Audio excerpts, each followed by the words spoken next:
The morning air was still cool when Lieutenant Farina Nadim pulled up on her motorcycle. Clean boots, crisp uniform, steady hands, she wore her rank with quiet pride. Nothing about her presence said threat. Everything said discipline. She spoke softly into her phone. "Mom, just stopping for gas, heading straight to the unit after."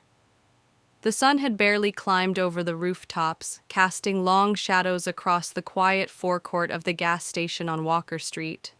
A police SUV pulled up beside her. Two officers stepped out, one young, one older, their posture casual but eyes already hardened with assumption. "Ma'am, what are you doing here?" the younger one asked sharply. Farina responded calmly. "I'm a military officer, just fueling up before drill. Is there an issue?" They asked for ID. She handed over her military ID and driver's license, which the officer barely glanced at before handing back.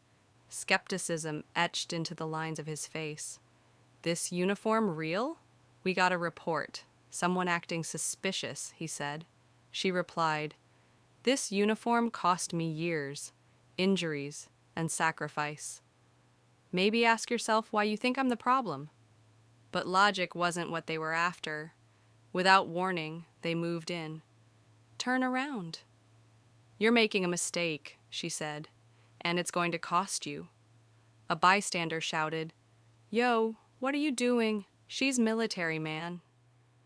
But she didn't resist. She didn't shout. Her power was in her calm, in the silence between the chaos, in the truth she wore on her chest. Inside the cruiser, hands cuffed too tightly behind her back, she said, "I need to call my commanding officer." The officer dismissed her. "You'll get your call at the station." "Military protocol allows me to contact command when detained," she repeated louder. The cruiser smelled of vinyl and cheap cologne, the kind of scent that clings to injustice. He glared, but her authority unnerved him. Eventually, he passed her phone forward like it was a risk.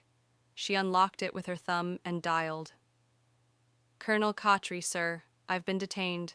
In uniform. I showed ID, they ignored it. Gas station, Walker Street." On the other end, the colonel's voice didn't rise. It sharpened. "Stay where you are. I'm notifying command, legal, and public affairs. Keep the line open." Outside, the temperature had shifted. Not the air, but the mood. A crowd had gathered, phones were raised. People were filming. One nurse in scrubs shouted, "You can't treat her like this." Another man yelled, "She fought for this country." The officers started to sweat. "This is getting out of hand," one whispered. "It's already viral," the other said. Still in the cruiser, Farina kept her voice steady. "Maybe now someone will listen." Then another cruiser pulled up. Not fast, deliberate. A black lieutenant stepped out, composed but direct. "Lieutenant Nadim, I've been briefed. We reviewed footage in real time. This ends now." He opened the cruiser door himself, removed her cuffs with care. "On behalf of this department," he said, "I offer a full apology." Farina rubbed her wrists, not in pain, but to feel her skin reclaim its dignity. "You're not sorry," she said, her voice flat. "You're just caught." By noon, the video had 300,000 views. By evening, it hit major networks. The city scrambled.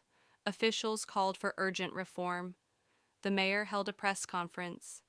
"We are reviewing all procedures relating to military identification, racial profiling, and officer conduct." But for the community, it was already too late. The truth was trending. Young girls saw the video and saw themselves, not as victims, but as warriors. In her inbox, messages flooded in. "You didn't flinch. You didn't fold. That gave me courage." Veterans rallied behind her. News anchors debated justice. Activists called it what it was, systemic profiling wrapped in the excuse of a report. Behind closed doors, legal advisors met. Behind more doors, policy drafts were redrawn. Body cam footage released later revealed what was never meant to be heard. "You think she's one of those fake vets?" one officer muttered. The silence that followed his words said everything. But Farina said little. She didn't chase the spotlight.